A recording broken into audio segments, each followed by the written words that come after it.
Hello everyone, welcome back to my channel.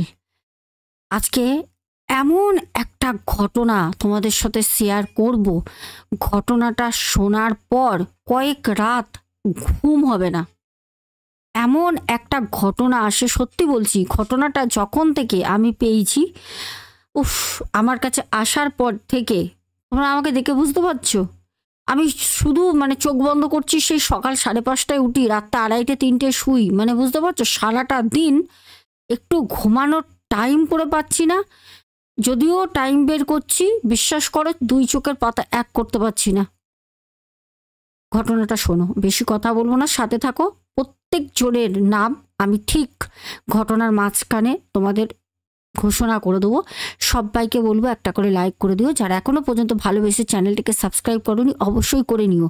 আর হ্যাঁ, তোমরা কিন্তু জানাতে ভুলবে না যে আমার ঘটনাগুলো তোমরাই পাঠাও। সেই ঘটনাগুলো যে তোমাদের সামনে আমি প্রেজেন্টেশন করছি, ঘটনাগুলো তোমাদের কেমন লাগছে অবশ্যই অবশ্যই অবশ্যই আমাকে কমেন্টে জানাবে। আর আমাদের ভূত সত্য যে চ্যানেলটি রয়েছে, কাল থেকে কিন্তু ঘটনা আসছে। আগে আমাদের ছিল শুক্রবার, শনিবার, রোববার, কিন্তু আগামীকাল থেকে, এই সপ্তাহ থেকে বৃহস্পতিবার, শুক্রবার, শনিবার, রোববার, সপ্তাহে 4 দিন পাবে। ঠিক আছে? আর শোনা কথা যেরকম সোম, মঙ্গল, বুধ 3 দিনই আসবে। আর এই চ্যানেলে যেরকম রাতে 10:30টায় আসে ঘটনা, সেরকমই আসবে। তাহলে চলো কন্টিনিউ করি।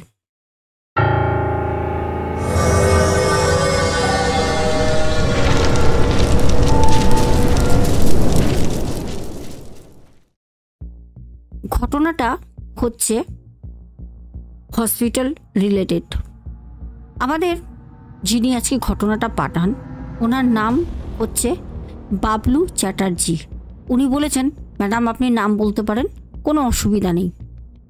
আর হসপিটালে যে ভূত থাকবে না, সেটা তো কখনো, যদি কেউ বলে দাবি করে যে না হসপিটালে ভূত বা আত্মা, বা ভূত বলতে কি ভয়, আত্মার অস্তিত্ব হসপিটালে নেই, তাহলে পরে আমি মনে করব সে এই পৃথিবীতে থাকার কোনো অধিকারই নেই, সে অন্য গ্রহ থেকে এসছে। ডাক্তাররা রীতিমতো নিজেরাও সবার সামনে না হলেও সবাইকে আড়াল করেও আলোচনা করে যে হসপিটালে আমার সাথে রাতের বেলা ওটিতে এরকম হয়েছে, সিঁড়িতে নামতে গিয়ে হয়েছে, রাতের বেলা লিফটে উঠতে গিয়ে হয়েছে।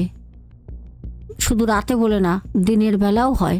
অস্বাভাবিক অনেক কিছু ঘটনা ঘটে যায়, যেগুলো মানুষ জানেও না, জানতে পারেও না, কারণ সেই কথাগুলো কখনো বাইরে আসে না।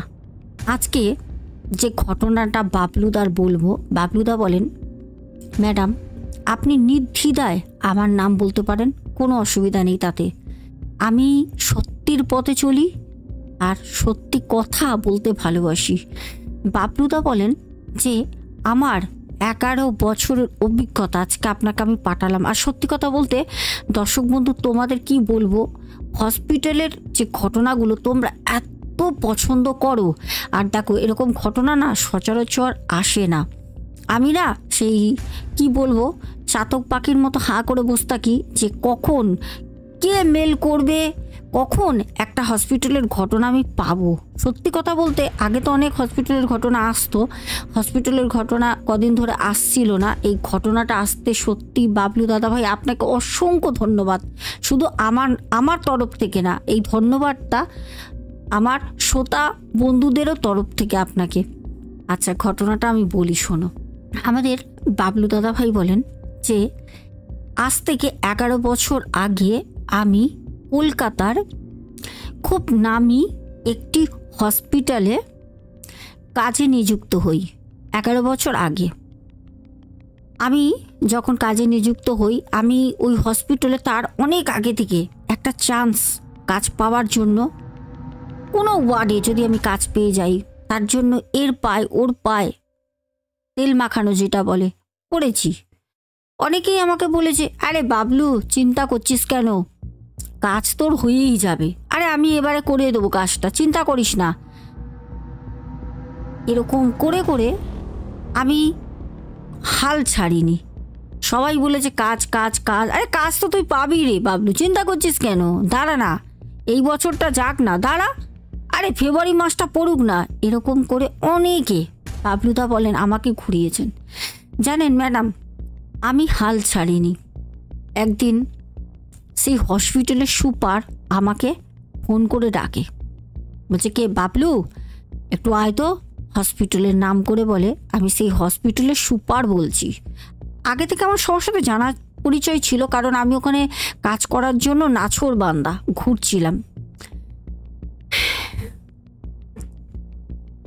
এবার অনেকেরই মাথায় হয়তো প্রশ্ন আসবে যে হসপিটালে কাজ করার জন্য নাছোড়বান্দা কেন? উনি তো অন্য জায়গায় কাজ করতে পারতো, হসপিটালে এমন কি আছে যে কাজ করার জন্য নাছোড়বান্দা? সেটা কিন্তু তোমাদের অনেকের ক্যামেরার ওপারে যারা আজকে ঘটনাটা শুনছো প্রশ্ন হতে পারে। আমি কিন্তু এই প্রশ্নটা করেছিলাম যে আচ্ছা, আপনি এরকম হসপিটালে কাজ করতে হবে কেন? বেসিক্যালি অনেক কাজ আছে, কলকাতায় কাজের তো অভাব নেই। আমাকে তখন বাবলু দাদাভাই বলেছিলেন, দেখুন ম্যাম, কারোর কারোর জীবনে মোটিভ থাকে আমি পুলিশ হব, কারোর থাকে আমি জজ হব, কারোর থাকে আমি লয়ার হব, কারোর থাকে আমি ডাক্তার হব। আমার ছোট থেকে একটা ইচ্ছে ছিল আমি হসপিটালে যে কোনো পদে আমি কাজ করব, যাতে আমি আউটডোর ইনডোর সবই করতে পারি। হসপিটালে ছুরি কাঁচি সেলাই করে, সুতো, এমনকি আমি দেখতে চাই কিভাবে মানুষকে অপারেশন করে, মানুষ যখন মারা যায় তার মুখটা কেমন থাকে, মানুষ যখন জীবিত থাকে তাকে কীরকম দেখতে লাগে। খুব অদ্ভুত লাগছে না ঘটনাটা শুনে? আমারও লেগেছিল। এইটা হচ্ছে দাদাভাই বলে এখানে খারাপ কিছু ভাবার নেই। সবার এক যে ইচ্ছা হবে যে আমি ডাক্তার হব, আমি পুলিশ হব, এটা তো নাও হতে পারে। আমার শখ এটাই ছিল। বাবলু দাদাভাই বলেন, ছোট থেকে আমি বাড়িটাকে হসপিটাল বানিয়ে ফেলতাম। যখন আমি ছোট ছিলাম, 8 বছর 12 বছর বয়স, পাড়ার সব বন্ধুদেরকে ডেকে আনতাম, চল বাড়িতে খেলবো। সবাই আসতো, কি খেলবো বাড়িতে? আমি হতাম ডাক্তার, কেউ হতো নার্স, কেউ হতো সুইপার, এরকম আমরা খেলতাম। আর সব থেকে বড় কথা, বাড়িতে ছুরি কাঁচি, মায়ের সেলাই করার উল বোনার কাঁটা সব নিয়ে আসতাম। ওগুলো হচ্ছে যন্ত্রপাতি। তবে ডাক্তার হওয়ার শখটা ছিল না, কিন্তু হসপিটালের জিনিসগুলো দেখব। মানুষ মানুষ মৃত্যুর আগে কীরকম থাকে, মৃত্যুর পরে কীরকম লাগে, এইগুলোই হচ্ছে আমাদের বাবলু দাদা ভাইয়ের জীবনে মোটিভ ছিল। ঘটনাটা শোনো, খুব অদ্ভুত লাগছে এখনই না, শোনো। দাদাভাই বলেন, 11 বছর আগে যখন আমাকে সুপার ফোন করেন, আমি সুপারের ফোন পেয়ে ছুটতে আসি। আমি গেছিলাম আমার মাসির বাড়ি। মাসির বাড়ি থেকে আমি যখন আসি তখন আমাকে সুপার বলল, কিরে ফোন করলাম, এত দেরি করে এলি? আমি বললাম, আসলে দাদা আমি একটুখানি মাসির বাড়ি ঘুরতে গেছিলাম। তো বলছে, আচ্ছা ঠিক আছে, তুই তো অনেক দিন ধরে শুনছিলাম এখানে নাকি কাজ করবি, সবাইকে বলে বেরিয়েছিস, হসপিটালে কাজ করা কি ব্যাপার, তোরা তো শখ কেন? তখন বাবলুদা বলে, যখন আমাকে সুপার বললেন, আমি সুপারকে বললাম, না আমার ছোট থেকে শখ, আমি হসপিটালে কাজ করব, সবাইকে বলবো আমি হসপিটালে কাজ করি। আমি আর বেশি কিছু বললাম না সুপারকে। ভাবতে পারে সাইকো পেশেন্ট হবে, যে মানুষ মৃত্যুর আগে কেমন লাগে দেখতে, মৃত্যুর পর কেমন লাগে, এইগুলো ওর ভালো লাগে, আদৌ এ সাইকো না তো, এটা ভাবতেই পারে। ওর জন্য না চেপে গেলাম, কিছু বললাম না। কিন্তু ওরকম কোনো ব্যাপার না, এটা আমার একটা ছোটবেলার শখ। দাদাভাই বলেন, আমাকে সুপার সুখবরটা দিয়েই দিল যে কাল থেকে তুই ড্রাইভারি পারিস। আমি বললাম হ্যাঁ। বললো, তুই একটা কাজ করিস, কাল থেকে আমাদের মর্গে লাশগুলো, যেই লাবারিস লাশ হয়, সেই লাশগুলোকে নিয়ে যেতে হয় শ্মশানে। লাবারিস লাশ যাদের কোনো শনাক্ত হয় না, সেই লাশগুলোকে নিয়ে গিয়ে ডোমদের বলবি, ডোমরা জানে, ও হসপিটালের গাড়ি গেলে ওরা বুঝে যাবে, ওরা লাশগুলো নামিয়ে পুড়িয়ে দেবে। তারপর কটা লাশ পাঠালাম, কটা ছেলে কটা মেয়ে, কত মানে এজের হতে পারে, একটা আনুমানিক করে সেগুলো লিখে নিয়ে চলে আসবি, এটাই তোর কাজ। বললো, কত টাকা মাইনে পাবো? তখন সুপার বলল, সেটা আমি তোকে আগামীকাল তুই জয়েন কর, আমি তোকে জানিয়ে দেবো। বাবলু দাদাভাই বলে, আমি জীবনে যেটা চেয়েছিলাম সেটা চোখের সামনে। দাদাভাই বলেন, আমি খুব আমি আনন্দ প্রকাশ কি করে করব। যাদের যাদের বলেছিলাম কাজের জন্য হসপিটালে, তাদেরকে সবার সাথে দেখা করলাম। কেউ পেপার পড়ছে, কেউ চায়ের কাপ মুখে, কেউ কারোর সাথে গল্প করছে। সবাইকে গিয়ে বললাম, ও দাদা কেমন আছো? ওরা আমাকে দেখে বলছে, আরে বাবলু নাকি? বাবলু, কাজের জন্য একজনকে বলেছি, চিন্তা করিস না, এই তো সামনের মাসে কাজটা করে দেবো। এরম করে করে অনেক মানুষ আমাকে নানা রকমভাবে ইউজ করেছে। যেরকম বলি, সে যদি পারতো, নাম বলবো না এখানে, সে যদি পারতো আমাকে এক কথায় এক চান্সে কাজে একদিনে, সেই দিনেই কিন্তু হসপিটালে ঢুকিয়ে দিতে পারতো কাজে, করেনি। সে আমাকে কাজে দেওয়ার নাম নিয়ে নিয়ে আমাকে প্রত্যেক মাসে তার বাড়ির ইলেকট্রিক বিল আমাকে দিতে পাঠাতো। কোনো সময় ফোন করে বলতো, এ বাবলু, একটু আমার বাড়িতে ভাই এই বাজারটা দিয়ে আয় না ভাই, আমার কাছ থেকে একটু টাকাটা নিয়ে একটুখানি মেয়েটাকে ছেড়ে দিয়ে আয় না। এরকম করে আমাকে অনেকে কাজ করিয়েছে, কিন্তু কাজ কেউ দেয়নি।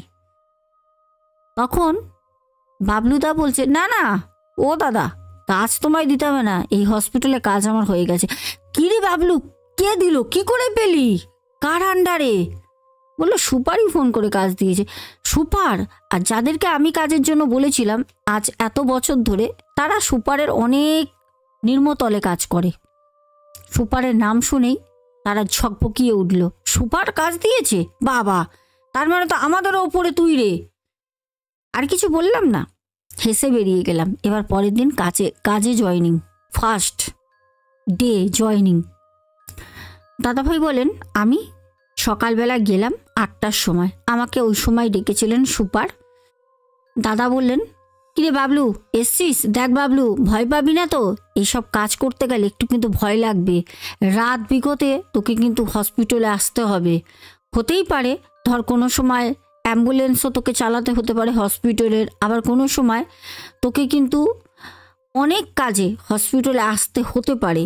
তখন কিন্তু বলবি না যে আমার তো লাভারিস লাশ নিয়ে যাওয়া কাজ, এখন কেন আমি যাব, বা এই কাজটা কেন করব, তুই তো হসপিটালের কাজ করতে চেয়েছিলিস না।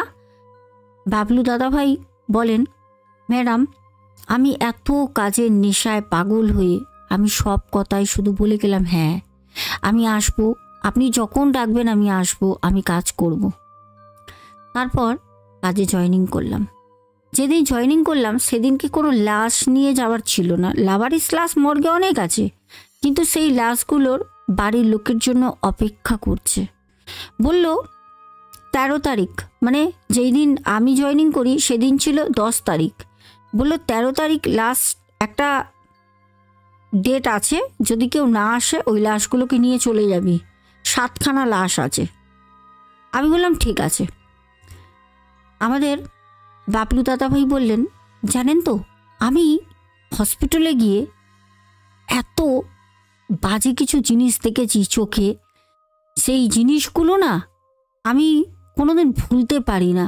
সেটা হচ্ছে, দাদাভাই বলেন, 13 তারিখে আমাকে স্যার বললেন যে বাবলু সকাল সকাল আসার দরকার নেই, দুপুর দিকে আয়, কেন সকাল সকাল আসার কোনো প্রয়োজন নেই, দুপুরবেলা এসে আজকে তোর মূলত কাজগুলো আছে। 7খানা যে ডেড বডি রয়েছে, লাভারিস প্রায় অনেক দিন ধরে পড়ে আছে, কোনো খোঁজ খবর নেই, থানা থেকেও আইডেন্টিফাই হয়নি, তুই ওই লাশগুলোকে নিয়ে গিয়ে দিয়ে আয় যা। শ্মশানে তো যায় না, শ্মশানের ওখানে একটা ফাঁকা জায়গা রয়েছে, শ্মশান থেকে কিছুটা ডিস্টেন্সে, ওখানে লাশগুলো একসাথে পুড়িয়ে দেওয়া হয়, ডোমরা করে দেয়। আমি বললাম যে দুপুরে কখন যাব? বললো তোর সময় করে চলে আসিস। আমি দুপুরবেলা ঠিক 3:15 বাড়ি থেকে বেরোলাম, আসলাম 3:45। এসে আমাকে বললো যা গাড়িটা বের কর। গাড়িটা রাখা থাকে লাশ কাটা ঘরের একদম গা ঘেঁষে, বললো গাড়িটা বের কর।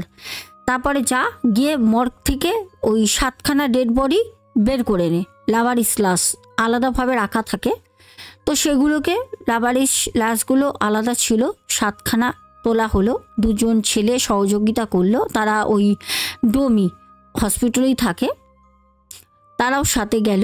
আমি নিয়ে গেলাম, নিয়ে যেতে একে একে ডেড বডিগুলো চোখের সামনে বের করছে। ডেড বডিগুলোর অবস্থা আর মুখগুলো দেখে আমার না খুব কষ্ট হচ্ছে বলবো না, ঘৃণা লাগছিল। মানে তাদের মুখটা না পুরো ফ্যাকাশে হয়ে গেছে, গায়ের রক্ত মনে হচ্ছে নেই, ফ্যাকাশে হয়ে গেছে, কেমন অদ্ভুত। কারো চোখ খুব বড় বড় ঠিকরে বেরিয়ে রয়েছে, মানে একটা বিকট বিকট। এখানে আমি বর্ণনা নাই করলাম, অনেক ছোট মানুষ যারা থাকে মায়ের সাথে বাবার সাথেও ঘটনাগুলো শোনে, আমাকে তারা কমেন্ট করে, আমার অনেক দিদিভাই দাদাভাই, আমি এখানে বলবো না এতটা। তো বিকট একটা দৃশ্য আমাদের দাদাভাই দেখে। দাদাভাই দেখার পর না আর ওইদিকে তাকিয়েও দেখেনি, অন্যদিকে মুখ করে গাড়িতে এসে বসে রয়েছে। তো দুটো ছেলে এসে বলল, ও বাবলুদা চলো। আমি বললাম, এত তাড়াতাড়ি 7টা ডেড বডি পুরানো হয়ে গেল? বলছে, ও দাদা নতুন কাজে এসছো না, ওগুলো লাবারিস ক্লাস, ও অর্ধেক পোড়াবে, অর্ধেক ফেলে দেবে কুকুর বিড়াল, রাতে শিয়াল সব নিয়ে চলে যাবে খাবার, ওদের খোরাক খোরাক, চলো। ইস বাবারে, মানুষেরও কোনো দাম নেই। ইস, যাই হোক, গাড়ি ঘোরালাম, গাড়ি ঘুরিয়ে নিয়ে সোজা শ্মশানের পাশের মাঠ থেকে বেরিয়ে আসলাম। ছেলেগুলো আস্তে আস্তে সন্ধে হয়ে যায়, ছেলেগুলো বলল, ঠিক একটা মোড়ের মাথায় এসে, ও বাবলুদা গাড়িটা আস্তে করো তো। আমি বললাম, কেন? আরে গাড়িটা আস্তে করো না, নতুন কাজে এসছো, এত কথা বলছো কেন? আমরা যেটা বলবো সেটা শুনবে। মানে ওখানেও জোর যার মুল্লুক তার, হুকুমদারি। চলো, প্রথম দিন কাজ, কারোর সাথে মুখ লাগিয়ে লাভ নেই। চুপচাপ দাঁড়ালাম, দুজনেই নামলো। আমি গাড়িটা আস্তে করে সাইড করে বেরিয়ে আসবো, আমাকে বললো, ও বাবলুদা কোথায় যাচ্ছ? গাড়িটা ওই গাছতলায় নিয়ে গিয়ে দাঁড়াও, আমরা যাচ্ছি বোতল কিনতে। আমি বললাম, ভগবান কী রে এরা, বাচ্চা বাচ্চা ছেলে। চলো, দরকার নেই কারোর ভেতরে যাওয়ার। বসে রইলাম, সে আধ ঘন্টা পর আসলো। এসে দুজনেই ওই গাড়ির ভেতরেই পেছনে, আমি তো সামনে ড্রাইভারিং করছি, পেছনে বসে বসে মদ খাচ্ছে, কি দুর্গন্ধ। আমি বললাম, ভাই এগুলো যে তোরা করিস, এগুলো কি সুপার বা হসপিটালের কেউ জানে? বললো, ও দাদা, বাবলুদা নতুন না ওই জন্য এত কথা বলছো, এর আগেও যে কাজ করতো না ওই দাদাটা সব জানতো, দাদাটা খুব ভালো ছিল, ভয় পেয়ে কাজটা ছেড়ে দিল। আমি বললাম, ভয় পেয়ে মানে? এবার যে বলেছে কথাটা ভয় পেয়ে ছেড়ে দিল, ওই আগে যে ড্রাইভার ছিল, দুজন ছিল তো, একজন সাথে সাথে ওর পায়ের মধ্যে এক থাবা মেরে বলছে, আই চুকার, কি উল্টাপাল্টা কথা বলছিস, এখনো পেটে পড়লো না ভরভর ভরভর করে বলতে শুরু করে দিলি, কিসের জন্য কাজ ছেড়ে দিয়েছ? ও তো এমনি দেশের বাড়ি চলে গেছে। তখনও বলছে, ও বাবলুদা গাড়ি চালাও গাড়ি চালাও, ওর কথা ফালতু, শুনবে না তো, ও আবল তাবল বকে। আমার শুনেই ভয় লাগলো, যে ভয়তে কাজ ছেড়ে দিয়েছে মানেটা কি? যাই হোক, আবার ভাবলাম, হ্যাঁ হয়তো আবল তাবল কি ভুলভাল বকছে, ধুর। আমি আবার ওই মনে করে আমার মতো আমি আবার গাড়ি নিয়ে সোজা একদম লাশ কাটা ঘরের পাশে, তখন ওই সন্ধ্যা 7টা 10-15 হবে। হসপিটাল চত্বরটা না পুরো ফাঁকা, চারপাশটা হু হু করে হাওয়া দিচ্ছে, প্রচণ্ড গরম। হাওয়াটা যে দিচ্ছে গায়ে মনে হচ্ছে ফোসকা পড়ে যাচ্ছে। সাথে সাথে গরমে চোটে থাকতে না পেয়ে এতক্ষণ দুপুর থেকে বাইরে কি করব, দেখলাম ছেলে দুটো বোতল ফোতল নিয়ে ছুটে চলে গেল মর্গের ওখানে। আমি ওদের সাথে গেলাম, কারণ আমাকে জানতে হবে কি কারণে আগের যে ড্রাইভার ছিল অ্যাম্বুলেন্স চালাতো, এরকম ডেড বডি নিয়ে যেত লাবারিস লাশ, তাহলে পরে ও ছাড়লো কেন, এটা তো জানতে হবে। সেই কৌতূহল বশত আমি ওদের পেছনে পেছনে যাই, ভালো ভালো কথা বলছি। আমি গিয়ে বললাম, ভাই কি ব্যাপার না ভাই, খুব গরম লাগছে। তখন ওই দুটো ছেলে বলছে, আরে বাবলুদা বসো না ভেতরে এসে। আমি বললাম, কোথায় বসবো? বলছে, এই তো এখানে বসো। মানে কোথায় জানো? যেখানে লাশ কাটা ঘরের পাশে মর্গ থাকে না, মর্গে তো সবসময় এসি থাকে জানো তো, ঠান্ডা একদম, ওইখানে ওরা ভেতরে বসে মদ খাবে, ভাবো। আমি তখন বললাম, কি এ বাবা তোমরা এর ভিতরে মদ খাবে নাকি? বলছে, ও বাবলুদা তুমি নতুন মাইরি, তোমাকে দিয়ে কিছু হবে না, দুদিনও টিকতে পারবে না, তুমি কালকেই এখান থেকে বাতিল হয়ে যাবে, যেটা বলছি করো, দরজাটা বন্ধ করে দাও, ভেতরে চুপচাপ বসো, এখানে ফোনের টর্চ চালাও, লাইট চালানো যাবে না, ওই যে দূরে দেখছো লাইট জ্বলছে, চারিপাশে লাশ, কাপড় মোড়া। ওফ, সে কি বিকট একটা পরিবেশ, ভয়ঙ্কর একটা, সত্যি বলছি। মানে ওই পরিবেশে বাবলুদা বলছে, আমি বললাম যাকে, ওরা যখন বসে আছে আমি ওদের সাথে বসি। দরজাটা বন্ধ করে দিলাম ভেতর দিয়ে, ভেজিয়ে দিয়েছি, দিয়ে ফোনের লাইট চালিয়ে ওদের সাথে বসে আছি 3 জন। ঠিক আছে, ওরা 2 জন মদ খাচ্ছে, আমি চুপচাপ বসে আছি, শুনবো কিসের জন্য আগের ড্রাইভার চাকরি ছেড়ে পালিয়ে গেছে। আমি তখন ওদেরকে বললাম, ও ভাই, তখন কি বলছিলে যেন আসার সময়, আর এখানে তোমরা মদ খাচ্ছ, কেউ যদি জানে। তখন ওই 2 জন বলছে, ওফ বাবলুদা, তুমি এত ভয় পাও কেন মাইরি? এত ভয় পেলে পরে কাজ করবে কি করে? এসব কাজ তো রাত ভিত করতে হয়, দেখবে না কি ভালো ভালো জিনিস আসে। আমি বলছি ভালো ভালো জিনিস আসে? বাবলুদা বলছে, ম্যাডাম আপনি একজন মহিলা, আপনাকে আমি কিভাবে বলবো? আমি হয়তো যেরকমভাবে আপনাকে লিখে পাঠাচ্ছি আপনি কিছুটা হলেও আইডিয়া করতে পারবেন। বলছে ছেলে দুটো এরকমভাবে বলছে মনে হচ্ছে বিয়ে বাড়িতে গেছে, কারোর বিয়েতে সব কনে যাত্রী আসে না, বরযাত্রী, সুন্দর সুন্দর মহিলারা, অনেক ইয়াং ছেলেরা বলে না, বাহ মালটাকে কি লাগছে দেখ, জিও গুরু, ঠিক যেরকম টোন করে পাড়া গ্রামে দেখবে এরকমভাবেই কিন্তু কথা বলতো। এখন তো ওয়ান্ডারফুল, বিউটিফুল, ও সুইট লাগছে, এখন তো কনভার্ট হয়ে গেছে জিনিসগুলো আলাদাভাবে। কিন্তু আগে তো এইসব কথা বলতো না, ওরা কিন্তু পাতি বাংলায় বলছে। ওফ বাবলুদা, যা যা মাল দেখতে পাবে না। আমার না আস্তে আস্তে ওদের কথা শুনে আমি ভাবছি, আমি হসপিটালে কাজ করতে আসলাম, এখানেও এত নোংরা পরিবেশ। যাই হোক, সেটা তো আমার উদ্দেশ্য না, উদ্দেশ্য আমার জানা যে ভয় পেয়ে কেন কাজ ছেড়েছে। তখন আমি ওদেরকে জিজ্ঞেস করছি, যে এই ছেলেটা বলেছিল, ওই ছেলেটা তখন বলছে, ও বাবলুদা দেখো, বলতে পারি 2 পেক আমাদের সাথে টানো, তাহলে বলবো, না হলে পরে বলবো না। আমি তখন বললাম, ভাই আমি তো খাই না, প্রথম দিন কাজে এসে খেলে, বাড়িতে মা আছে, বিধবা মা, আমার বাবা নেই, মা খুব কান্নাকাটি করবে। প্রথম দিন কাজে, তখন আরেকটি ছেলে ছিল, সেই ছেলেটি বলছে, আরে বুঝেছি বাবলুদা, তুমি অ্যাকচুয়ালি ভীতু স্বভাবের মানুষ, জানো তুমি কোথায় বসে আছো? এটা হচ্ছে মর্গ। মর্গের চারপাশে দেখছো এই যে সাদা কাপড় মোড়া, সব শুয়ে রয়েছে মরা, ওগুলো হচ্ছে ডেড বডি, লাশ, বুঝেছো? এরা হচ্ছে সব রাতের বেলা ভূত হয়ে যায়, সব হাঁটে। আমি মানে এরম কথা শুনে ভয়ও লাগছে। বাবলুদা বলছে, ম্যাডাম আমার মনে হচ্ছে যেন ওরা আমার সাথে ফাজলামি করছে। বলছে দেখো, কোনো মদ্যপ অবস্থায় কোনো মাতালকে বাবলুদা শুনেছো ভূতে ধরেছে? আমি বললাম না। বলছে তাহলে? তখন আমি বললাম তার মানে তোমরা কি বলতে চাইছো? তখন ওই ছেলে দুটো বলছে, অনেক ছোট ছেলেগুলোর বয়স 18 বছর 21 বছর, দুজনের বয়স সেরকম হবে, 18-21 এরকম ডিফারেন্স হবে। দুজনে বলছে, দেখো আমরা মদ খাচ্ছি তো এখানে বসে, মদের গন্ধে আত্মা ভূত এরা কাছে আসে না।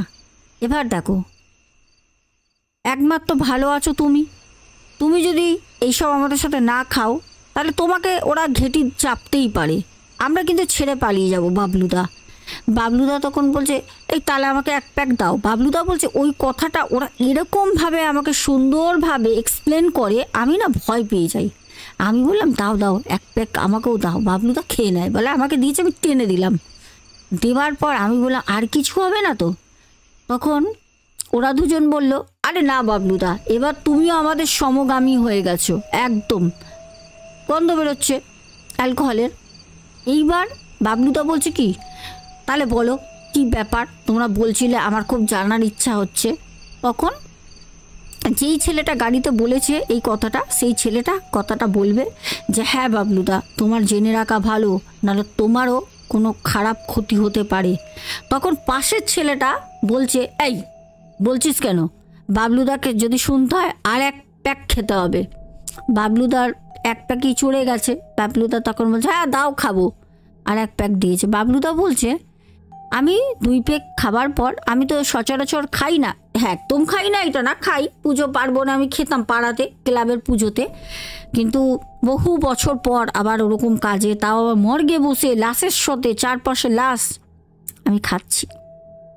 ঠান্ডা, গরম তো বাইরে, ঠান্ডায় বসে রয়েছি, ফোনও করিনি, ডাক আসেনি। এবার সব থেকে বড় কথা, ছেলেটি বলে, বাবলুদা দেখো, আজকে তোমাকে যেই কথাগুলো আমরা বলবো, কথাগুলো ভালো করে মাথায় ঢুকিয়ে রাখো, এখানে যদি হসপিটালে কাজ করতে চাও। আমি তখন বললাম, হ্যাঁ বলো, তোমরা কতদিন ধরে কাজ করছো? বললো, আমরা 3.5 বছরের ওপর হয়ে গেছে হসপিটালে আমরা কাজ করি, আমরা একদম ছোট্টবেলায় এখানে কাজ করি। আমি বললাম আচ্ছা। বললো, আমাদের বাড়ি তো হসপিটালের পেছনেই। আমি বললাম ও, তো কী বলবে, কি হয়েছিল? বলছে দেখো, যেই দাদাটা তোমার আগে অ্যাম্বুলেন্স চালাতো হসপিটালে, সেই দাদাটা তোমারই মতো ওই লাবারি স্লাস যেগুলো হয় ওদেরকে নিয়ে যেত পুরাতে, ডেড বডি দিয়ে চলে আসতো, তারপরে অ্যাম্বুলেন্সও চালাতো। হঠাৎ এমার্জেন্সি ফোন আসলো, কোনো ডেড বডি তার বাড়িতে দিতে যেতে হবে, হসপিটাল থেকে নিয়ে আত্মীয়রা চলে গেল, শুধু ডেড বডি নিয়ে যাচ্ছে, এরকম অনেক অভিজ্ঞতা আছে। আর তোমাকে ওই কাজগুলো করতে হবে, হতে পারে তোমার শত এই অভিজ্ঞতা হতে পারে। তখন বাবলুদা বলছে, এই তোমরা হেয়ালি করো না গো, আমার না খুব ভয় লাগছে, তোমরা আমাকে বলো, দোহাই কি ব্যাপার বলো তো। বলছে দাঁড়াও, আমরা একটু টেনে নিই। আবার ওরা টানলো, বলছে বাবলুদা খাবে? বলছে না। বাবলুদা বলছে, বিশ্বাস করবেন না ম্যাডাম, আমি 2 পেক মদ খেয়েছি, খাবার পর আমি চুপচাপ ওই কথাটা শুনবো, চুপ করে বসে আছি, কথাটা কি। তখন বলছে বাবলুদা দেখো, আগে একটা ছেলে ছিল, সেই ছেলেটার বাড়ি ছিল হাওড়ায়, হাওড়া কলকাতা হাওড়া। বলছে হাওড়ায় ছেলেটার বাড়ি ছিল, ছেলেটা মানে একদম কি বলে, খুব স্মার্ট ছেলেটা ছিল, পড়াশোনাও জানতো, আর খুব একটা বয়স না ছেলেটার, বাবলুদা তোমারই মতো বয়স ছিল। বলছে ওই ছেলেটা যখনই ফোন যেত ওর কাছে, যে রাত ভিত যখনই যেত, যে তাড়াতাড়ি আয়, তোকে এক্ষুনি একটা ডেড বডি এই জায়গায় পৌঁছতে হবে, চলে আসতো, অ্যাম্বুলেন্স চালাতো। বলছে এরকমই একটা রাত, বিশ্বাস করবে না, সেদিনকে প্রচুর ঠান্ডা পড়ে, আর সাথে হচ্ছে বৃষ্টি, একে তো ঠান্ডা প্রচুর, সাথে বৃষ্টি। তখন ডাক্তার বলল বাড়ির লোককে, যে দেখুন আপনাদের এরকম পেশেন্ট তো মারা গেছে এই রাতের বেলা বৃষ্টিতে, আর বিভৎস ঠান্ডা বাইরে, ওয়েদারটা ভালো না, এখন তো রাত প্রায় 12টা বেজেই গেছে, আপনারা বডিটাকে এখানে রেখে দেন, মারা তো অনেকক্ষণ আগে গেছে, বডিটা আপনারা ভোরবেলা অ্যাম্বুলেন্স আপনারা ফোন করে হসপিটাল থেকে নিয়ে চলে যাবেন। এই কথা বাড়ির লোককে বলা হয়, কিন্তু সেই ডেড বডির বাড়ির লোক কোনো মতে সেটা শুনতে চায়নি। ওরা বলছে আমরা এখনই নিয়ে যাব আমাদের গ্রামে, মানে অনেক ভেতরে, অনেক দূর, ওইখানে নিয়ে যেতে হবে। বলছে নিয়ে যেতে যেতে প্রায় ভোর হয়ে যাবে, আমরা ওখানে সবাইকে বলে রেখেছি। আর ডেড বডিটা ছিল একজন মুসলিম ধর্মের। বলছে আমরা সকাল সকাল মানে তাকে আমরা খবর দিয়ে দেবো, এই কথা বলা হয়। এবার সেই ছেলেটাকে ফোন করে হসপিটাল থেকে, সে অ্যাম্বুলেন্স চালায়, যে সে ছুটে আসতে ভেবেছিল ডাক্তার ও আসবে না, কিন্তু ছেলেটি আসে। এবার যেহেতু অল্প বয়সের ছেলে, বিয়ে থা করেনি, ব্যাচেলার, ফোন করে চলে আসতে তখন ওই ডেড বডিটাকে তোলে। ডেড বডিটা ছিল একজন 65 থেকে 66 বছরের একজন হেভি ওয়েট একজন মহিলা, তাকে অ্যাম্বুলেন্সে তুলে দেওয়া হয়। তার বাড়ির আত্মীয় বলতে 4-5 জন ছিল, তারা বলল যে আমরা একটা ট্যাক্সি করছি, সেই ট্যাক্সি করে গাদাগাদি করে, শীতের রাত তো চলে যাবে রাতের বেলা, আর অ্যাম্বুলেন্সে একজন যাবার কথা ছিল, বলল আমরা কেউ যাব না। এবার অ্যাম্বুলেন্স চালিয়ে ওই ছেলেটাকেই নিয়ে যেতে হবে সেই বহু দূর গ্রাম সাইডে তার বাড়ি, মানে বলেছিল কোথায়, হাওড়া আমতা থেকে অনেক ভেতরে ডেড বডিটা নিয়ে যেতে হবে। তো বলছে ঠিক আছে। সেই ছেলেটা সেদিন রাতের বেলা অ্যাম্বুলেন্সে ডেড বডি তুলে সেই 65-66 কেজি ওজনের একজন বয়স্ক মহিলাকে নিয়ে সে রওনা দেয়। তখন ঘড়িতে বাজে 12:33। বলছে আমাদের স্মরণে জিনিসটা হয়ে রয়েছে, কারণ ঘটনাটা শুনলে বুঝতে পারবে। ও নিয়ে যখন যায়, একে প্রচুর ঠান্ডা, দুই প্রচুর বাইরে বৃষ্টি হচ্ছে, চারপাশে ঠান্ডার কারণে এমনি কুয়াশাচ্ছন্ন রাস্তা, কিচ্ছু দেখা যাচ্ছে না। বৃষ্টি হয়েই চলেছে অনবরত, গাড়ির বাইপারটা সমানে কাটছে, একা যাচ্ছে। গাড়িতে হালকা একটা মিউজিক ও চালিয়ে রেখেছে অ্যাম্বুলেন্সে। বলছে অ্যাম্বুলেন্সের যে শব্দটা হয় সেই শব্দটা চালিয়ে দিয়েছে, যাতে কেউ বুঝতে পারে যে গাড়িতে ডেড বডি নিয়ে গেলে সেরকমভাবে কিন্তু চালায় না। ফাঁকা রাস্তা, মধ্যরাতে ও চালিয়েই যাচ্ছে স্লো করে। বলছে হঠাৎ করে গাড়ির পেছনে, টিনের তো অ্যাম্বুলেন্সটা, টিনের মধ্যে যদি কেউ শব্দ করে, থাপ থাপ থাপ থাপ করে ওরকম টিনের শব্দ হচ্ছে হঠাৎ।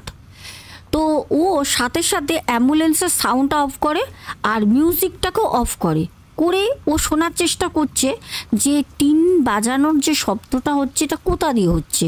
ও গান চালিয়ে শুনতে শুনতে যখন যাচ্ছে, আর বৃষ্টি হচ্ছে, বাইরে কুয়াশা, এত মানে মেঘলা ওয়েদার, ও সব কিছুর মধ্যে আওয়াজটার কানে আসে। ও সাথে সাথে সেগুলো যখন অফ করে দেওয়ার পর ও লক্ষ্য করছে যে ওর গাড়ির পেছনে যেখানে ডেড বডিটা রাখা আছে, সেম ওই জায়গাতেই আওয়াজটা হচ্ছে, মনে হচ্ছে কেউ ধাক্কা খাচ্ছে। তখন ও ভাবলো, আরে বা পেছনে দরজাটা লাগানো হয়েছে, তো ডেড বডিটাকে ঢুকালাম কি জানি, দরজাটা লক না করলে যদি ডেড বডি হয়তো এরম হবে, ঝাঁকুনি, রাস্তা খারাপ, এত কুয়াশা, তার মধ্যে বৃষ্টি পড়ছে, এরম হতে পারে। অনেক সময় তো রাস্তায় জল জমে থাকলে দেখা যায় না।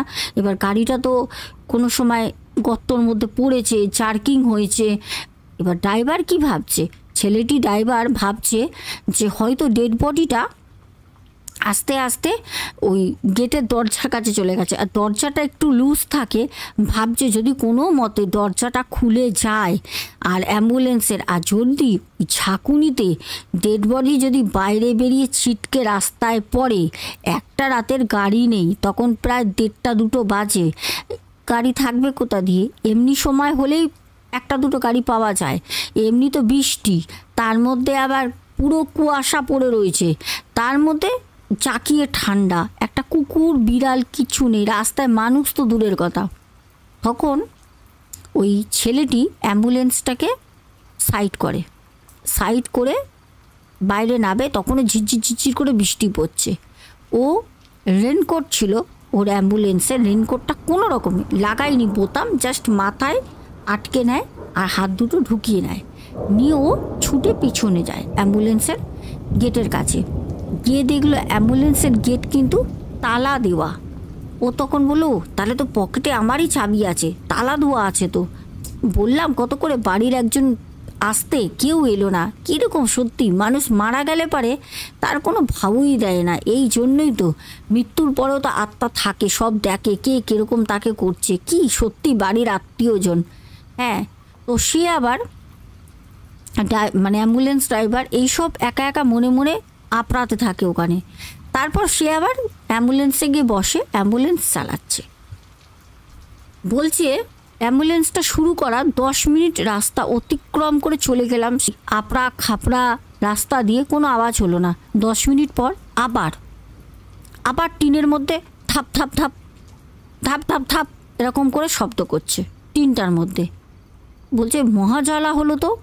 এবার ভাবছে হয়তো লাশটা গড়াগড়ি খাচ্ছে, নালে হয়তো পড়ে গেছে, ধাক্কা খাচ্ছে, জার্কিং হচ্ছিল, এরকম কিছু মনে করছে। তারপর অনেকটা রাস্তা যেতে যেতে ভাবছে ভোরও হচ্ছে না, এখন বাজে 3টে, অনেকটা রাস্তা আসলাম, যেতে যেতে তো প্রায় ভোর হয়ে যাবে, দিয়ে কতক্ষণে ফেলে আসবো, বাড়িতে পৌঁছে দিলে বাঁচি, আর ভালো লাগছে না, দূর এরকম কাজ আর করবো না। এই রাতের বেলা এখন না আসলেই মনে হয় ভালো হতো, সকালে আসলেই ভালো হতো, 6টার দিকে জয়েন করতাম, তখন নিয়ে যেতাম দিনের আলোতে, আর এত ঠান্ডা লাগছে। ও আবার কি করে, রাস্তায় ও জানে হাই রোডে যেখানে ধাবা থাকে না, ধাবার ওখানে রাতের বেলা না ওই একটুখানি অ্যালকোহল এগুলো বিক্রি হয়, ওরা জানে। তো ও কি করে, অ্যাম্বুলেন্সটাকে একটা ধাবার দূরে নিয়ে গিয়ে দাঁড় করিয়ে ধাবায় আসে, এসে ও অ্যালকোহল খায় ওখান থেকে, ঠান্ডার চোটে, প্রচুর ঠান্ডা লাগছে বলে খেয়ে অ্যাম্বুলেন্সে গিয়ে আবার অ্যাম্বুলেন্স যাচ্ছে, অনেকটা চলে গেছে। তখন মানে যেই লোকেশানে ওকে পাঠিয়েছে সেই লোকেশান ওর আসতে প্রায় 15-20 মিনিট বাকি, ও গ্রামের রাস্তায় ঢুকে গেছে। বলছে ওর অ্যাম্বুলেন্সের পেছন থেকে ওকে বলছে, এই বাবু গাড়িটা থামাতো, একবার শোনে, তারপর আবার বলছে এই গাড়িটা থামা, এইটা ওর কানে আসে। এবার ও ভাবছে কি হলো, গান চলছে, গান চালিয়ে যাচ্ছে, ভাবছে যে কি হলো, কে বলছে, আর এখানে তো কেউ নেই, আমাকে কে ডাকবে, গাড়ি থামাতে বলছে, কে বলছে, বলছে হুর আমি মনে হয় খেয়েছি 2 পেগ, নেশা হয়ে গেছে, ওই যে মানে অ্যালকোহলটা খেয়েছে, তো ও ভাবছে হয়তো অ্যালকোহলের একটা আসার করছে। অনেক সময় হয় না, দেখবে ভালো মাইন্ডে থাকলে পারে একটা আলাদা কিছু খেলে পারে নেশা টেশা হয়ে গেলে মনে হয় যেন কিছু একটা ব্যাপার, সবাই বলে জানি যে নেশা হয়ে গেলে পারে নার্ভ ছেড়ে দেয় হ্যান ত্যান। সব থেকে বড় কথা, সেই ভাইটা যে অ্যাম্বুলেন্স চালাচ্ছে মর্মান্তিক মানে একটা ঘটনা সাক্ষী হয়ে যায়। আর বলতে হয় ভাইটার সাহস ছিল। আমি হলো তো রাতের বেলা ওই লাশ গাড়ি নিয়ে মানে অ্যাম্বুলেন্স নিয়ে আমি লাশ ডেড বডি বাড়িতে দিতে দোহাই, বলতাম কাজ আমার মাথায় থাক, সকালবেলা হলে করব, রাতের বেলা আমি নিয়ে যাব না। এখন কিন্তু বন্ধ হয়ে গেছে, দেখবে রাতের বেলা কিন্তু অ্যাম্বুলেন্সে ওই মৃতদেহ দেখবে নিয়ে যায় না, খুব যদি পুলিশ কেস বা কোনো পার্টি পলিটিক্স ব্যাপার চাপ না থাকে দেখবে যায় না, এই কারণে। আর সব থেকে বড় কথা, তখন ওই যে ডাকছে এই গাড়ি থামা, যখন 3বার বলে, ওনার সাথে সাথে ভয়তে হকচকিয়ে গিয়ে ওই গ্রামের ভিতরে রাস্তা ধরে নিয়েছে, হট করে গাড়ির ওখানে ব্রেকটা ছেড়ে দেয়, দাঁড়িয়ে পড়ে গাড়ি। দাঁড়িয়ে পড়তে না ও বলে কে এরকম করছে, মানে ওর তো তখন একটু নেশা হয়েছে, এই নেশার যে একটা ধুমকি থাকে তাতে তখন ওর ভয়টা নেই, যেটা আগেও ভয় পাচ্ছিল। ও তখন অ্যাম্বুলেন্সে দেখবে কোনো সময় যারা উঠেছো বা অ্যাম্বুলেন্স কাছ থেকে দেখেছো, অ্যাম্বুলেন্সের ড্রাইভার যে গাড়ি চালায় ওর ঠিক পেছনে দেখবে যেখানটা এরকম হেলান দিয়ে বসে, ঠিক এরকম জায়গাটায় দেখবে একটা না এরকম খোপ করা থাকে জানলা মতো, ওইটা এরকম করে সরালে পেছনে ডেড বডিতে যদি কেউ আসে দেখতে পারে সাথে কি করছে বা কান্নাকাটি করলে তারা বকা টকা দেয়, এগুলো দেখার জন্য একটা ছোট্ট খোপ করা থাকে, খোপটা আটকানো থাকে। তখন ও পেছনে অ্যাম্বুলেন্সের লাইটেরও ব্যবস্থা থাকে, লাইটটা অন করে, এতক্ষণ তো অন্ধকার ছিল, লাইটটা অন করে ও যখন ওই ওর সিটের পেছনের ফাঁকা জায়গাটা সরায়, বলছে ওই যে 65 বছরের মহিলা বাবু হয়ে বসে আছে, অ্যাম্বুলেন্সের পিছনে বাবু হয়ে মহিলাটি বসে আছে। ও সাথে সাথে অ্যাম্বুলেন্স থেকে নেমে পড়ে, অ্যাম্বুলেন্স ওইখানে গ্রামের রাস্তা কাঁচা পাকা মাটির রাস্তায় ফেলে ও সোজা ছুটতে থাকে। অ্যাম্বুলেন্সের শুধু লাইটটাই যতটা রাস্তায় পড়েছে ততটাই ও দৌড়াতে ও গিয়ে ধাক্কা খায়। যখন ও ধাক্কা খায়, উড়ি বাবারে আমাকে বাঁচাও করে মাটিতে পড়ে যায়। বৃষ্টি হয়েছে, কাদা পুরো ভর্তি গায়ে একদম। তখন সবাই বলছে কি হলো, আপনি এরকম দৌড়াচ্ছেন কেন, কি হলো ওখানে একটা গাড়ি দাঁড়িয়ে রয়েছে, কি হলো, আপনাকে কি কেউ তাড়া করেছে নাকি?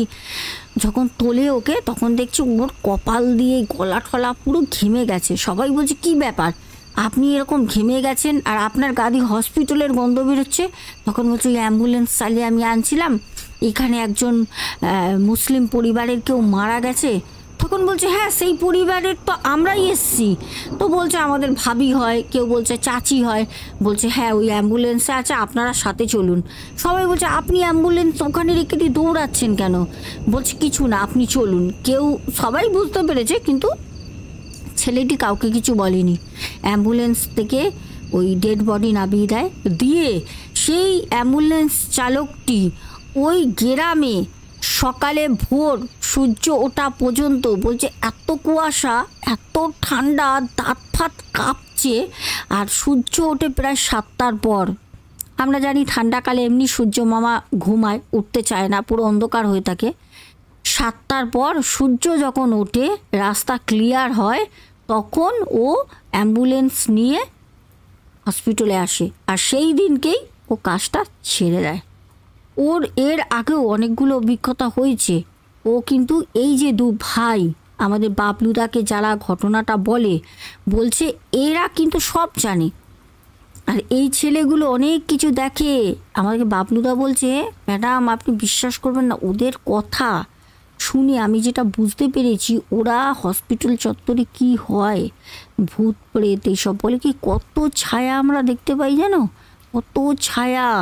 এই হাওয়ার মতো স্পিরিট হয় কীরকম, হাওয়ার মতো এসে না ঢুকে গেল মর্গের মধ্যে, ঢুকে গেল লিফটের মধ্যে, কোনো সময় সিঁড়ি থেকে উঠছে, আমরা ছুটে যাই। আমরা তো নেশা করে থাকি, আমাদের ছুটে ফুটে পারে না। আমাদের মাদুলি কবচ আছে কোমরে, গলায়, দেখিয়েছো বাবলুদাকে। বলছে আমরা ভয় পাই না, আমরা ভয় পাই না বলেই আমরা টিকে রয়েছি। আর ওরা দুজন একসাথে থাকে, কেউ কাউকে ছেড়ে থাকে না। বলে খারাপ জিনিস সবসময় অ্যাটাক করে যদি তুমি ভীতু হও, আর যদি তুমি একা থাকো। একা থাকলে কি, ধরো একটা কোনো অশরীরী মহিলার রূপ নিয়ে আসলো, এসে ধরো তোমাকে দেখা দিয়ে মুচকি হাসলো, তুমি একটা ইয়ং ছেলে, নার্সের পোশাক পরে আছে, তুমি ভাবলে আরে নার্সটা আমাকে ডাকছে বা আয়াটা আমাকে ডাকলো না কি সারা করলো। যদি তোমার ক্যারেক্টার খারাপ হয় তুমি কি করবে, তার সাথে সাথে যাবে, ব্যাস তোমার হয়ে গেল, শেষ সময়। ওই জন্য ওরা পুরো বিষয়টা জানে। 4 বছর 4.5 বছর ধরে ওখানে কাজ করছে, ওরা সব জানে। আর ওদেরই এক দাদা ওখানে আগে কাজ করতো, সেই দাদা মারা গেছে, প্রচুর ড্রিঙ্ক করতো, সেই দাদা একদিন লিভার বাস্ট করে মারা গেছে। ওরা দুজন বলে বাবলুদাকে সেই দাদার কাছ থেকেই ওরা অনেক কিছু শিখেছে। যাই হোক, আজকের ঘটনাটা কেমন লাগলো, কীরকম লাগলো অবশ্যই কমেন্টে জানাবে। চলো এবার তোমাদের নামগুলো তাড়াতাড়ি পড়ে দিই। কি ভয়ঙ্কর, কি ভয়ঙ্কর কাণ্ড, বাপরে বাপ। ওফ, ছটপট করে তোমাদের নামগুলো আমি বলে দিই। প্রথমেই হচ্ছে রিনা সিনহা, তারপর হচ্ছে স্বপ্না হালদার, তারপর নো ওয়ান ভাই আমাদের, মানে আমাদের নো ওয়ান মানে নন ভাই, যাকে আমি নন ভাই বলি। আচ্ছা, SK কারিম দাদা ভাই, জল্পনা মজুমদার, সারিনা উদ্দিন, কিষাণু মান্না, সুমন রয়, সুজাতা দাস, বাবলি মজুমদার, মিলি চক্রবর্তী, তুলসী ত্রিপাঠী, স্বপ্না হালদার, 2বার বললাম না? আচ্ছা, অমিতা ঠাকুর লিখেছো তুমি, তোমার ঘটনা আমি রোজ শুনি, সব ঘটনা দারুণ লাগে, অসংখ্য ধন্যবাদ। এই কমেন্টগুলো তোমরা যে করো না, সত্যি কমেন্ট আমি প্রত্যেক কটা কিন্তু কমেন্ট পড়ি, তোমরা জানো তো, খুব ভালো লাগে। আমি শুয়ে শুয়ে সব কমেন্ট রাতের বেলা পড়ি। আচ্ছা, মৌ ঘোষ বলেছে দিদিভাই ঘটনাগুলো ফাটাফাটি ছিল, কালকে 3টে ঘটনা ছিল, আরও অনেক ঘটনা শোনার জন্য অপেক্ষা করতে থাকবো, কিন্তু শীতকাল জমজমাট ঘটনা চাই, যাতে ভয় লেপের নিচে গুটিয়ে যাই। ভালো থেকো আর সাবধানে থেকো, লাভ অনেক ভালোবাসা। সত্যিই তো, এই যে আজকের ঘটনাটা কম ভয়ের, আর ঘটনা তোমরা শুধু শুনতে থাকো, ফোনটা ঠিক হয়ে আসুক না। আমি জানি তোমরা অনেকে অপেক্ষা করছো হোয়াটসঅ্যাপে ঘটনা পাঠাবে বলে, আর অনেক ঘটনা পেন্ডিং পড়ে আছে, ফুটেজও রয়েছে, সব তোমরা সাথে থাকো, দেখতে পাবে, শুনতে পাবে। সুজাতা দাস, আচ্ছা, অরূপ ভট্টাচার্য গার্গী সুর লিখেছে দিদি ঘটনার সব কটাই সত্যি ভয়ের, আবার লাভও দিয়েছে, তোমাকে অনেক ভালোবাসা গার্গী। আচ্ছা, প্রদীপ দাস লিখেছে দিদি 3টে ঘটনা দারুণ ছিল। আচ্ছা, আমি কমেন্টগুলো একটু পড়ছি, ঠিক আছে? ও তোমাদের নামগুলো বলি, আজকে কমেন্টগুলো একটু পড়ি। পিন্টু ঘোষ লিখেছো দারুণ গল্প, দারুণ লাগলো, ভেরি নাইস। আচ্ছা, টিনা আছারিয়া লিখেছে বারবার নাম বলার জন্য অনেক অনেক থ্যাঙ্কস, গুড নাইট। দেখো, বারবার যদি তুমি কমেন্ট করো, প্রত্যেক দিন কমেন্ট করবে, প্রত্যেক দিন। দেখো, কালকে এটা কমেন্ট করেছো, আজকে বলে দিলাম। তোমরা কমেন্ট করবে তবেই তো আমি তোমাদের নামটা বলবো। রীতা দে লিখেছে বেশ ভালো লাগলো, গোলাপ ফুল দিয়েছে 2টো, রেড রোজ আবার রেড হার্ট, তোমাকেও অনেক ভালোবাসা। চুমকি বিশ্বাস বোন লিখেছে দিদি ভাই আমি পুরুলিয়া, বাবা ওখানে তো বিশাল ঠান্ডা। আজকে কিন্তু ঘটনাটা যদি শোনো, চুমকি তোমাকে জিজ্ঞেস করছি, বলো কিন্তু তোমাদের ওখানে ঘুরতে যাব, ঠিক আছে? চুমকি, পুরুলিয়া আমার কিন্তু যাবার সত্যি খুব ইচ্ছা, একটুখানি জানিও তো। আচ্ছা দিদি ভাই, আমি পুরুলিয়ায় থাকি, তোমার নিয়মিত ঘটনা শুনি, খুব ইন্টারেস্টিং অ্যান্ড ভালো লাগে, লাভ লাভ। আমারও খুব ভালো লাগে তোমাদের এত সুন্দর সুন্দর সময় দিয়ে মূল্যবান কমেন্টগুলো করো। আর পুরুলিয়া কিন্তু যাব, তুমি কিন্তু আমার সাথে পারলে হোয়াটসঅ্যাপে একটু যোগাযোগ করো তো। আমাদের বর্ষা আমাকে এত রেড হার্ট পাঠিয়েছে, সত্যি বলছি, দেখে আমার হৃৎপিণ্ডটা আরও বেশি বেশি বেশি বেশি কেঁপে উঠছে। তোমাকেও অনেক ভালোবাসা। আচ্ছা, রূপাদেব বলেছে ঘুমিয়ে পড়েছিলাম দিদিভাই, আজ সকালে শুনছি, গুড মর্নিং। আচ্ছা, এখন আমি দেখলাম, গুড মর্নিং বোন। আচ্ছা, রেখা অধিকারী লিখেছে ও সোনাদি এতবার অন্য রকম ভয় লাগছে। আচ্ছা, এটা অন্যরকম ভয় লাগছে। আচ্ছা, মৌমিতা দাস লিখেছে 3টে ঘটনায় খুব ভালো লেগেছে, লাভ। আচ্ছা, বর্ষার কিন্তু কমেন্টটা আমার খুব ভালো লেগেছে। সবারই কমেন্ট ভালো লাগে অবশ্যই, তোমরা মূল্যবান সময় দিয়ে যাই পাঠাও, হার্ট পাঠাও, স্মাইল পাঠাও, বা কোনো কমেন্ট টাইপিং করে পাঠাও, সেটা আমার কাছে অনেক মূল্যবান। বর্ষা লিখেছে দিদিভাই আজকে অনেকটা লেট হয়ে গেছি, বাট কোনো ব্যাপার না, তোমার ঘটনা যত রাতই হোক আমি শুনে তারপরেই ঘুমাবো। আসলে কি বলো তো, এগুলোই তো মনে একটা সাহস দেয়। আর আমাদের পিয়ালি লিখেছে গুড মর্নিং দিদি, কবে লাইভে আসবে? আচ্ছা, পিয়ালি ভারদ্বাজ লিখেছে লাইভে কবে আসবে? লাইভ আমি করব, সেটা হচ্ছে সোনা কথায়, ঠিক আছে? সোনা কথায় লাইভে আসবো কমিউনিটি পোস্ট দিয়ে। আচ্ছা, ঝুমা রয় লিখেছে খুব ভালো হয়েছে দিদি, লাভ লাভ। আচ্ছা, আমাদের নন ভাই লিখেছে আজকের ঘটনাটা খুবই ভয়ানক হয়েছে দিদি ভাই। আচ্ছা, শ্বেতা বিশ্বাস লিখেছে লাভ লাভ লাভ, হ্যাঁ সত্যি খুব ভালো লাগলো শুনে সোনা বোন। ও রোজকার রুটিন, তোমার গল্প না শুনলে ভালোই লাগে না, অনেক সুন্দর করে বলো গল্পগুলো, এক্সিলেন্ট উপস্থাপনা, খুব ভালো থেকো দিদিভাই, আর সুস্থ থেকো, আর নাম বলার জন্য অনেক অনেক ধন্যবাদ, লাভ লাভ। তুমিও খুব ভালো থেকো, তোমার পরিবারের সকলকে আমি আশীর্বাদ করি। আমি যদিও অনেক ছোট, তবুও আশীর্বাদ ছোট বড় কিছু হয় না, আশীর্বাদ সবাই সবাইকে করতে পারে। আমিও আশীর্বাদ করি তোমরা আমার ইউটিউবের সকল পরিবারের মানুষ সবাই সবাইকে নিয়ে খুব হাসি খুশি সুখে শান্তিতে রাতে যেন ঘুমাতে পারো, সকালে যেন উঠে মনে যেন একটা শান্তি থাকে যে না আমরা সবাই ভালো আছি, দিনটাকে ভালোভাবে পালন করব। আচ্ছা, সঙ্গীতা, আমি আর কমেন্ট পড়ছি না, অনেক বড় হয়ে যাবে। সন্তুর দুনিয়া, আর আছে সুদীপ্ত ব্যানার্জি, স্বপ্না বাচাল, নিহা মাইতি, আমাদের আব্দুল ভাই, তনু নন্দী, পূজা ইয়াদব, শ্বেতা বিশ্বাস, রিনা সিনহা, আর আছে শিল্পা নাইয়া লিখেছে আমি দিদি তোমার গল্পগুলো সব দেখি। আচ্ছা, খুব ভালো। মৌ পাল, আচ্ছা আমি কিন্তু আর স্বপ্না, পূজা ইয়াদব, ঠিক আছে, আমি কিন্তু তোমাদের না আর এগুলো পড়ছি না, বুঝেছো? নবজ্যোতি আমাকে একটা কমেন্ট করেছে, সেই কমেন্টের রিপ্লাইটা নবজ্যোতি সেন তুমি যদি শোনো কালকে পেয়ে যাবে, ঠিক আছে? অবশ্যই যে প্রশ্নটা করেছো তার উত্তর আমি কালকে দিয়ে দেবো। আচ্ছা, দেবাশিস বারিক, গৌরী বসাক, শুভঙ্কর ঘোড়ই, অসীমা ব্যানার্জি, অন্তরা ড্যান্স, তনু নন্দী, দুবার বললাম। শোভা ডি কস্টা, উনি বলেছেন ma'am how can you explain it great, I love your experience.